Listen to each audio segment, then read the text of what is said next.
አቤልን የሩት የማን ነው የሸልዬ ወንድም አንተ ነህ የሸኛው ውጭ ሀገር የት እንደሄደችው ንገረኝ።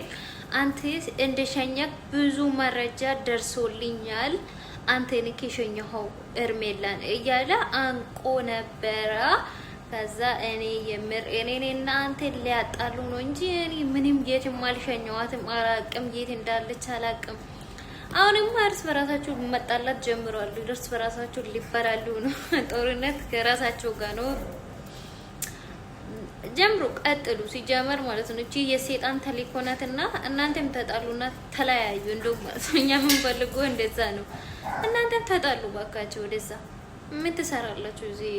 እዚህ ዩቲዩብ ላይ ኮታት ተጣሉ፣ ተደባደቡ። እንደው ማን ነው አንደኛ የሚመጣው? በአቤልና ማን ነው ጫታሙና የሄርሜላ ወንድም ማን ነው ጎበዝ? እስኪ ተደባደቡና እስኪ ወንድ ማን እንደሆነ እንየው።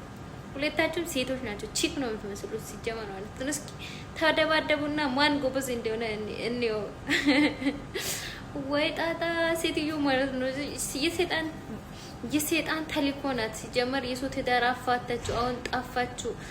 በቃ የሰይጣን ተልእኮ ናት እንጂ ሲጀመር ማለት እሱ አይደለችም። የሰይጣን ተልእኮ ስለሆነች ነው እንደዚህ አይነት ነገር ሁሉ እያደረገች ያለችው። ራሳችሁን ጠብቁ። በቃ አትጣሉ እንዴ! ምን ይሰራል እንዴ? ሲጀመር እሷ አልጠፋችም እኮ እናንተ አውቃችሁ እያበዳችሁ ነው እንጂ እሷ ባሏ ጋር ናት እንዴ። አይበቃም እንዴ? ከዚህ በኋላ ማንሻወድም በቃችሁ እንዴ?